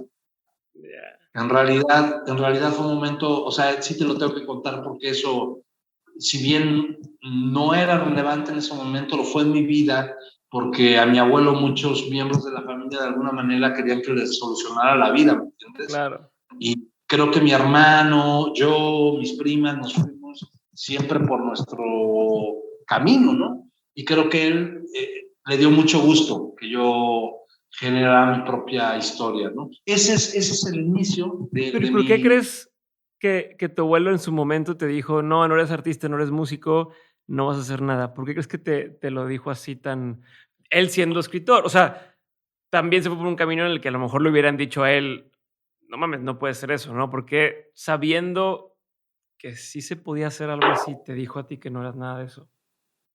Yo creo que es una especie de tratamiento, yo le llamo el tratamiento Jalisco. Es más rudo, eran otros tiempos y las cosas se decían así. Y si tú lograbas salir de ese chingadazo, pues seguramente te ibas a hacer más fuerte. Yo así lo veo, o sea, porque así me lo contó después y me dijo, mira, qué bien Ajá, entiendo, ¿no? O sea, lo que pudo haber hecho en su momento, y que es lo que yo haría ahora con un hijo mío, sería, oye, yo te ayudo a preparar, ¿qué quieres, no? ¿Cuáles son las dudas? Veamos cuáles son las opciones. No, en ese momento fue, pues como era entonces, ¿no? Usted no es nada, usted va a agarrar este trapeador y se va a dedicar a eso, y eso evidentemente te desajusta claro. y si estás pensando en un futuro de esa naturaleza, pues vas a aventar el trapeador y te vas a convertir en eso. ¿No? O sea, fue un No por... detonante también, fue un detonante, fue un punto de quiebre donde el que te cuestionara y te dijera: "No eres Claro, nada", y dices: "Ah, chinga, pues ahora no me queda claro. más que darle". Fue una picada de cresta tremenda y yo también en la noche me quedé pensando, ah, chinga, pues de todas maneras sí me falta un chingo, güey. O sea, Claro. yo puedo desear lo que quiera, pero este señor ya está hecho, ya pasó por todas, ¿no? Yo no he Sí. pasado por nada. No, y nomás te Entonces, te veías como músico, ¿no? Como diciendo: "Sí, pues tengo el está, look, lo que tú quieras, pero me falta la sí, sí, carnita". sí. No, pues me falta todo, no he tenido una sola tocada importante, no me he profesionalizado. Fue en esa tienda que saqué mi primera credencial del sindicato, que comencé a hacer cuestiones así muy sencillas, a tocar en grupos de covers, y a empezar una carrera que duró ya 31 años y de la cual también me fui despegando porque dije, y como platicábamos, Diego, pues no soy solamente el baterista. En ese camino empecé a descubrir todo lo que uno puede ser, ¿no? Y a empezarme a dar el permiso de desarrollar todos mis deseos y conforme avanzaba también en la batería e iba conquistando espacios que me parecían importantes. Por ejemplo, ser baterista de la banda que amas o de la cual eres fan, que es mi caso con La Barranca. Yo era muy fan de La Barranca antes de ser baterista de ellos. Ajá. Poder tener una audición con ellos, una audición terrible, y luego porque la vida es grande, lograrlo de nuevo, ¿no? Es que es una cosa así, ¿sabes? Es muy de, y yo creo que todo el mundo lo sabe y te debe pasar a ti, Diego, en este crecimiento que tienes con tu medio, con tu pod, seguramente te vas dando cuenta de cómo las cosas tienen que ir tomando una dimensión mayor, un compromiso mayor, empiezas a tener relaciones más importantes y así comienzan las historias. Por eso es como más fácil hablar de los procesos que ocurrían en el siglo pasado, porque implicaban un careo, ¿no? Real entre personas y todo. Y aquí todo se queda a un mail de distancia, si acaso, a un WhatsAppazo, a un te dejo visto. Entonces también tenemos que luchar también los creadores y los que recibimos la información de quienes quieren estar en los escenarios con esas dinámicas no sé cómo definirlas, seguramente tú, Impersonales, a lo mejor soy como impersonales. personales, impersonales y que no acobijan o que no le arrojan mucha luz a los demás, ¿no? Yo sí sigo creyendo y me quedé pensando en un momento de conversación, que de todas maneras, y desde luego en lo digital, hay que decirlo, se dan resultados orgánicos, ¿no? Sí, claro. No sé, no sé desde luego cuáles sean los casos, pero yo recuerdo uno de los últimos que me tocó ver o seguir un poco de cerca, más en lo digital, fue a Ed Maverick, ¿no? Ujú. De repente decir, bueno, este cuate habría que analizar, ¿no? Cómo suelta su discurso a través de YouTube, etcétera, hasta que pues, empiezan los lunarios a llenarse, ¿no? yo creo que lo que está diciendo importa, está conectado con su momento. Y si a eso le sumas las posibilidades que tiene la herramienta o el blog o lo que tú gustes y mandes, entonces podemos acercarnos a un resultado. O sea, alguien que conecta con las emociones. Volví un poco a eso, porque es muy interesante, ¿no? No, pero me Pero gusta, me llama la atención. Y ahorita eso que conecta con las emociones y demás. Hace rato te quería preguntar, dijiste dentro de esta historia donde tenía los mopeds en tu casa y tenías toda esta colección, que tú veías bien, tú veías, oye, qué chingón, todo lo que tengo, quiero hacer eso, tal. Y comentaste que trajiste a esta niña o empezaste el tema de las niñas y que te gustan y tal, y te empezaste a cuestionar cómo se vería eso desde los ojos de alguien más, ¿no? Y qué pasa a veces, ¿no? Tú ves una película, invitas a tu pareja a ver la película, la misma película y a lo mejor se ve diferente, ¿no? Es como si la volvieras a ver desde cero y piensas diferente en esa pieza, ¿no? Un chiste que cuentas a alguien, lo cuentas a alguien más y cambia por completo el público. ¿Cómo evitas que ese darte cuenta de que ya tienen otros ojos los que critican tu obra o que ven tus piezas, tus obras, no te afecte? Y no solo que no te afecte de que no te dé para abajo, sino que pues no te va a cambiar, o a lo mejor sí, o sea, no te va a cambiar la intención de lo que tú querías crear, pensando en a lo mejor el día uno, tú haces una canción y nadie la iba a ver, o haces un libro y nadie lo iba a leer, pero ya llega un punto en el que sabes que ya lo va a leer alguien y entonces estás escribiendo para alguien, ¿no? Es como quiero ver tu postura ante todo esto, ¿qué opinas? creo que sí, escribimos, hacemos canciones, tocamos, pintamos para alguien, para alguien, para un posible receptor, para una escucha. Yo creo que en mi caso me gusta pensar más en la escuela del, con ese rigor y con poner ante los ojos o los oídos de mi objetivo historias, situaciones que me parecen relevantes, ¿no? En esa idea puedo fallar, puedo equivocarme en la forma y no ser tan efectivo, y en eso consiste el trabajo diario, en afinar el discurso para que llegue de la mejor manera posible, sin traicionar la voz que ya has desarrollado. Yo lidio de diferentes maneras con eso. Hace poco, dentro del diplomado que estoy dando de escritura, leí mi primera novela corta, que por sí solo es un género, la novela corta o cuento largo, que tiene sus propias reglas, y de repente escuchar a la mitad del grupo, híjole, cabrón, no te entendí ni madres. Y a la otra mitad feliz. Entonces, eso siempre va a estar ahí cuando pretendes ciertos ambientes o cuando te estás moviendo en cierta dinámica de las historias. Cuando planteas estructuras complejas, y también lo hago extensivo a la música. Yo soy alguien que me considero como creador, alguien que está dejando las estructuras complejas para poderse comunicar mejor, sin que eso signifique que lo que quiero comunicar no sea complejo. Me Claro. explico, Sí, sí, sí. y además nos conviene mucho, y es un discurso que también tiene sentido con lo digital. Lo digital, si algo nos ha enseñado, es la brevedad, la rapidez en la que se deben de comunicar las ideas, ciertas formas en las que podemos estar o no de acuerdo, pero tiene su manual de usos y costumbres, y lo podemos observar, y podemos observar casos de éxito en esa dirección. Yo creo que los creadores mal haríamos en no mirar ese tipo de manuales, ¿no? Porque ponerme yo solamente desde, no, yo ya tengo 48 años, voy a poner mis vinilos, o sea, a lo que yo le llamo el señor con tenis, ¿no? No me interesa.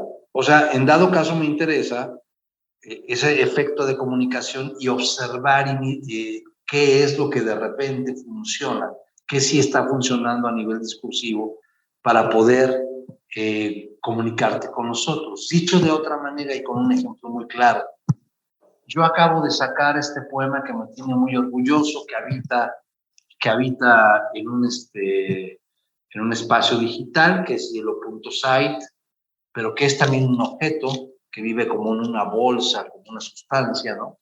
Que si lo abro, que siempre me ha interesado mucho eso del formato, de romper, ¿no? Pues tiene un cinturón que te lleva al disco, ¿no? Con un código. Sí. Ahí está intervenido el poema por 5 artistas. Tú vas entrando al poema, lo desenvuelves, ¿no? Y y de pronto tenemos una pieza hermosa de Jero Toledo al final, que tiene que ver con una especie de resumen de las pequeñas viñetas que aparecen en la parte del poema, ¿no? Okay. Esto luego se convertirá en un espectáculo en vivo y tiene que ver con la parte también de libros vivos que estuve desarrollando en algún momento con esa plataforma que ha mutado y esos espectáculos. Pero a lo que voy es a que busco este tipo de experiencia que tiene una metanarrativa, una metatextualidad, va más allá del propio formato. Y evidentemente lo podemos llevar a experiencias VR, ¿no? Claro. Donde entonces todo esto se vuelve aún más atractivo. Yo no estoy peleado con nada de eso.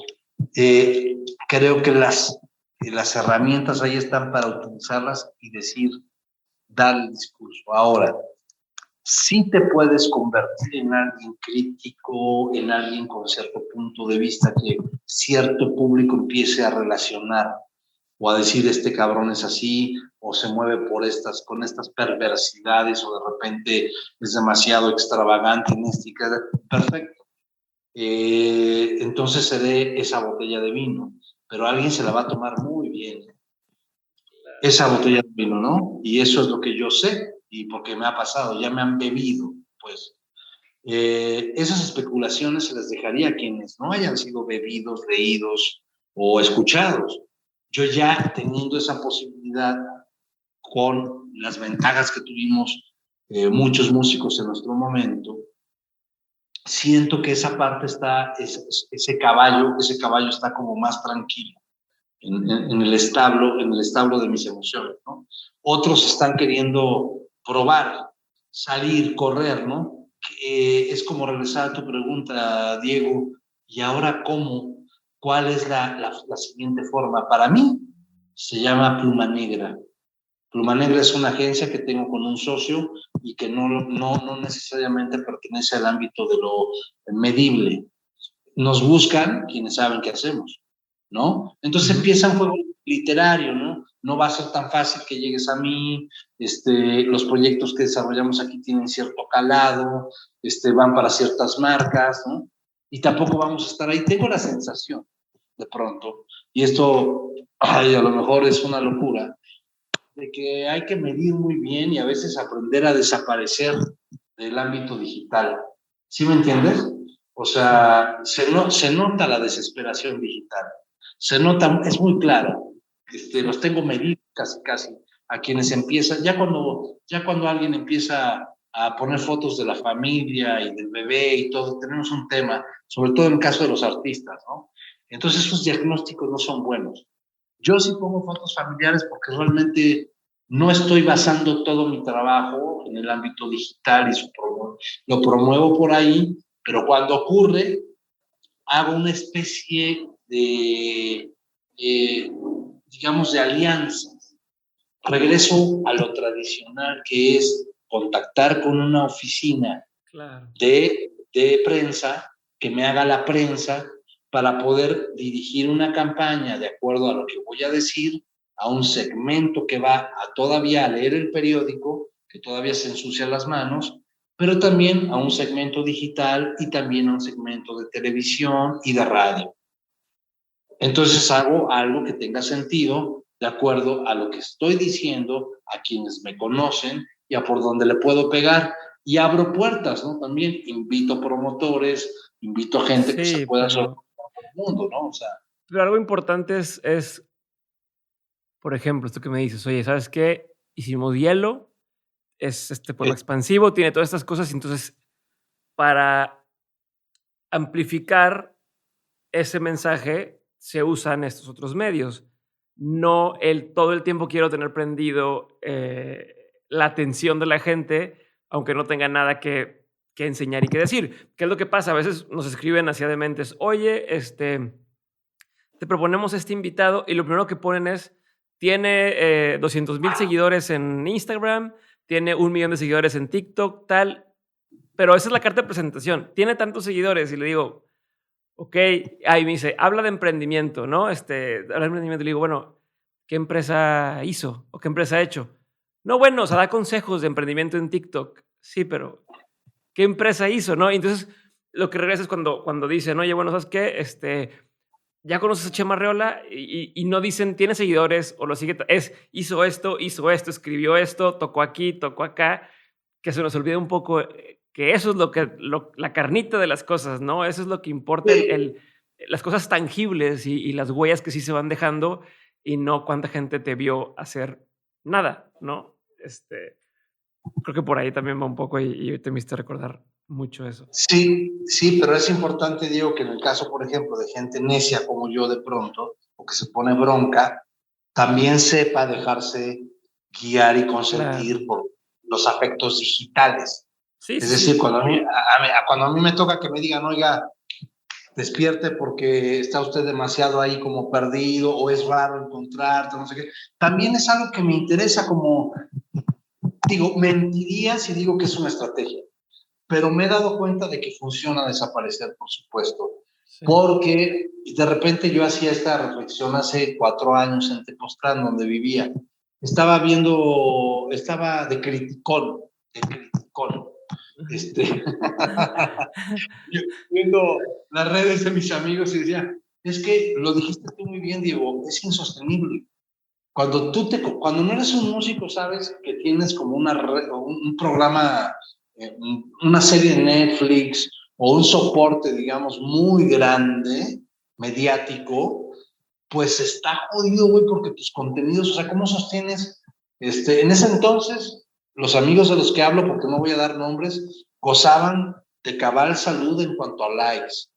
Yo le decía a María, mira, estos mismos que me critican por no estar jode y jode con fotitos y cosas, ya los quiero ver, porque no están entendiendo que son ellos, pues, el producto, que son ellos la agencia de contenidos, y que tienen que sostener eso para que no bajen los likes, porque en el momento en que bajen, va a bajar su autoestima.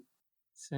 Es terrible. Entonces, de repente María, que me ha acompañado ya 23 años, imagínate, acabamos de cumplir 23 años, qué cosa, se me quedaba viendo como diciendo, híjole, se me hace que exageras. No, hoy lo compruebo. Todas esas cuentas tienen muy poquitos likes, muchos detractores, y lo peor es que es el artista el que queda como en entredicho por haberse metido en una especie de boca del lobo, que nunca logró como comprender cuál era el vaho que le estaba aventando el lobo. O sea, nunca entendió que sí lo tenía que usar, pero hasta cierto punto, porque no es Maluma, ¿no? O porque no es una Kardashian, o porque no está necesariamente... Es decir, historia manda, y hoy historia es tu alianza con una serie de proveedores y de marcas, ¿no?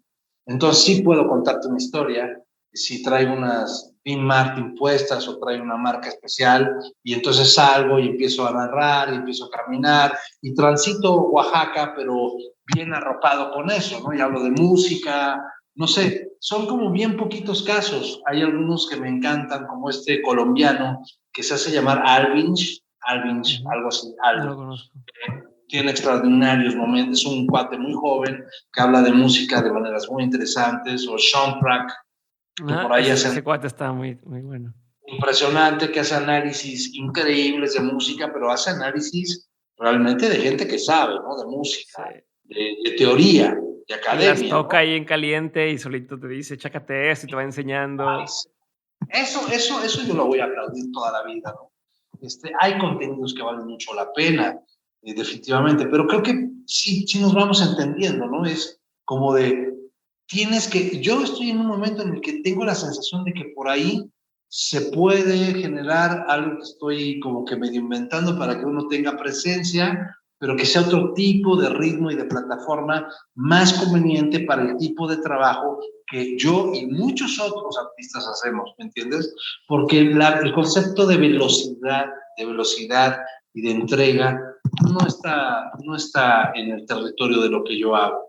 Yo no puedo entender a un agregador de contenidos en una plataforma que presione a 5 chicos para que tengan otra canción la semana que entra, les cuesta muchísimo la producción de la misma canción para estar en una especie de, pues sí, de círculo Vicioso.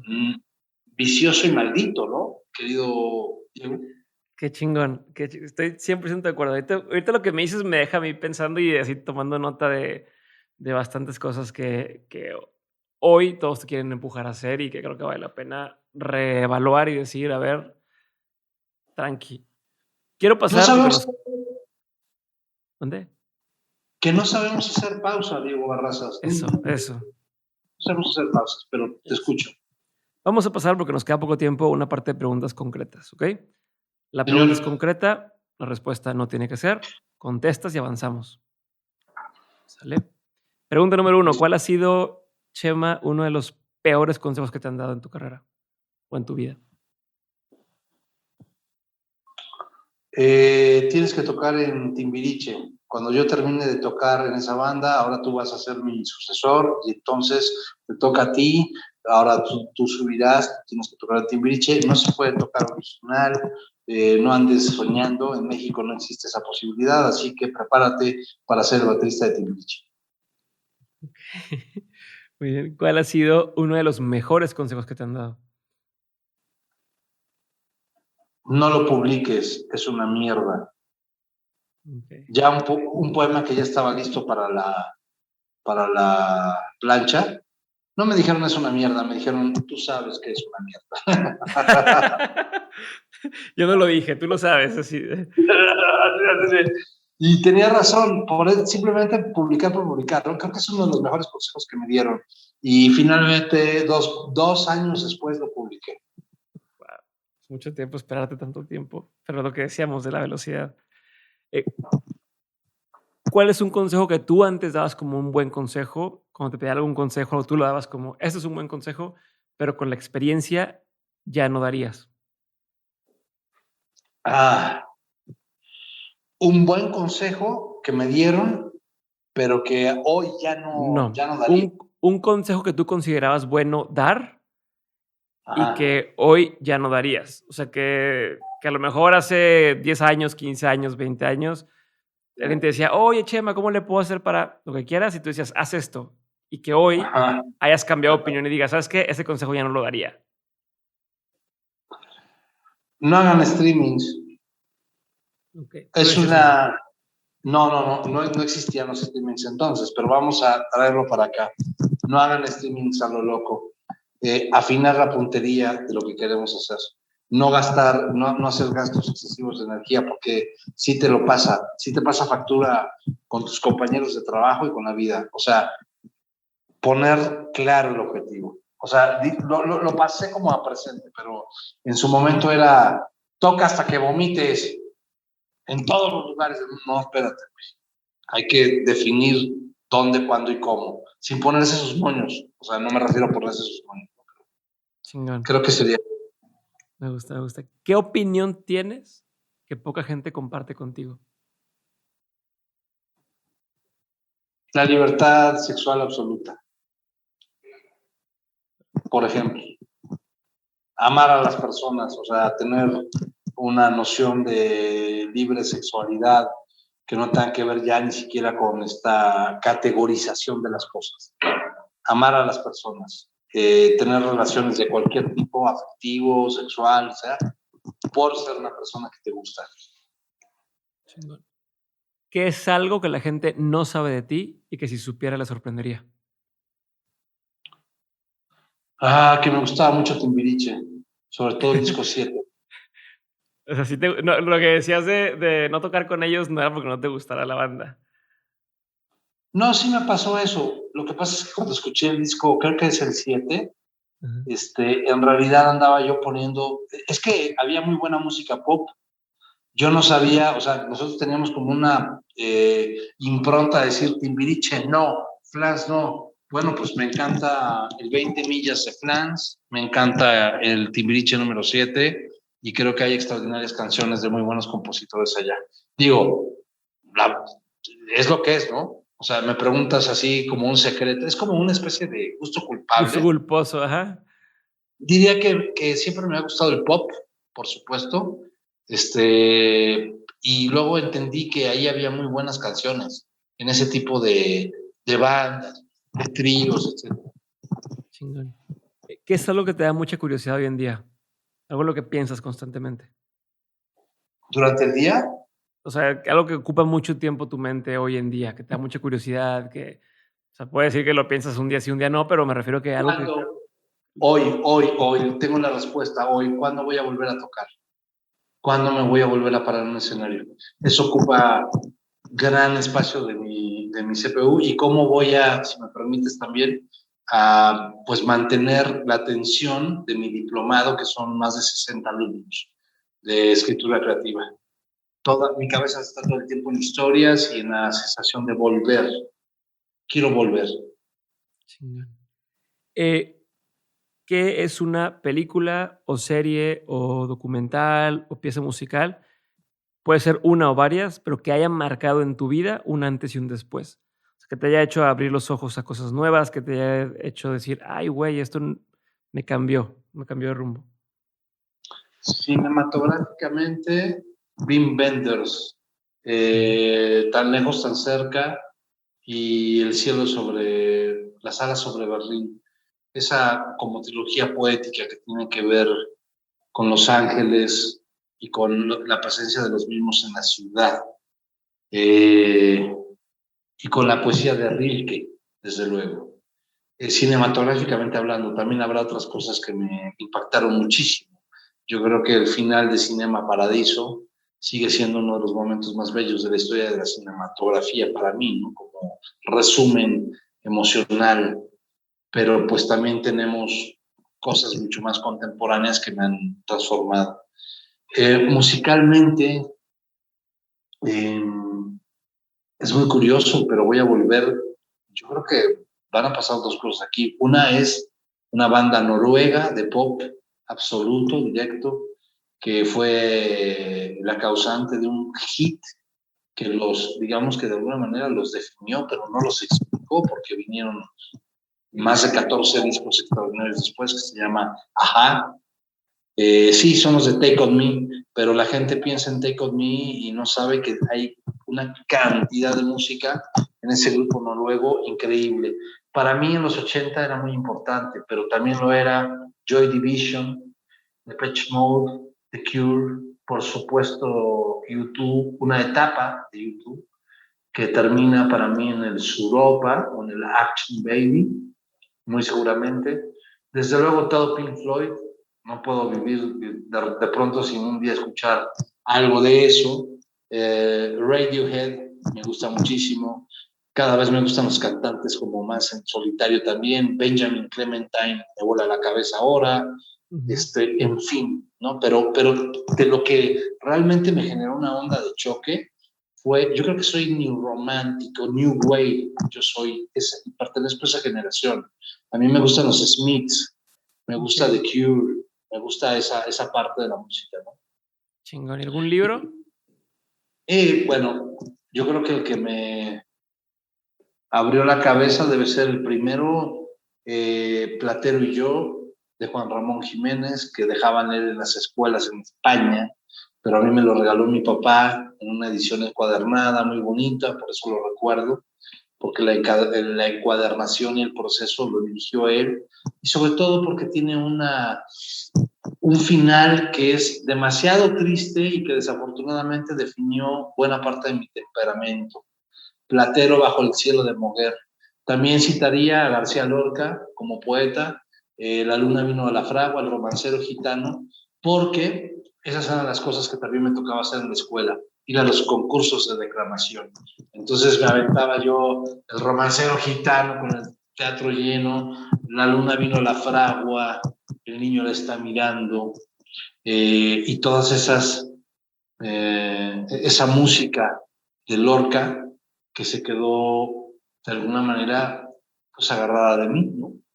Y más para acá, John Kennedy Toole, La conjura de los necios, que me enseñaron por ahí en la familia y que es uno de mis libros favoritos sin duda, y que les invito mañana a conseguirlo. Chingón, yo le apunté. Última pregunta ahora sí, Chama. Gracias por tu tiempo, gracias por compartir. Ahí te va, Diego, ahí te va la última. Bueno, antes de la última, algo que invites a la gente a ver tuyo, algún proyecto que venga, algo que valga la pena que chequen, específico, antes de pasar a la última. yo los invito a todas y a todos a que entren a chemaarreola.com y que vean Hielo, que es el poema que he estado trabajando, pero que inspeccionen sobre todo hielo.site. O sea, la página los lleva a hielo.site, pero ahí está el tema de la música, de qué va eso, y también se van a encontrar en chemaarreola.com pues, fotografías, videos que tienen que ver con los grupos en los que he estado, con las cosas que he grabado, y creo que esa sería una buena invitación para conocerme el día de hoy, ¿no? Perfecto. Hielo apenas me acaba de llegar físicamente hace unas semanas, así que estoy también muy contento por eso. Hablando de hielo, quiero aprovechar para tocar nada más eso antes de la última pregunta. Ahorita que me gustó que lo mencionaste, te iba a decir, ¿con qué mindset debe de ir la gente o sea, qué tendría que pensar la gente para apreciarlo mejor todavía? No sé si te hace como un tip de, oye, mira, toma en cuenta esto mientras lo estás experimentando, ¿no? O empieza por la parte de leída y luego la música. O sea, ¿qué sería el consejo tuyo o la historia detrás para que lo puedan apreciar todavía mejor? Primero leerlo en digital, que está en hielo.site, luego hacer el enlace con el disco en Spotify, que es Hielo, y el título es por José María Arreola, Hielo por José María Arreola. Y el mindset, yo diría que, porque sí, se ha ocurrido, de repente se han impresionado, sobre todo en mi familia, hubo como cierto choque con el poema, es de usar audífonos al escuchar las versiones de mis compañeros, o sea, sí vamos a la inmersión total literaria y entender que es una postura, que para eso sirve la literatura, para explicar desde un punto de vista, una percepción de un momento del mundo.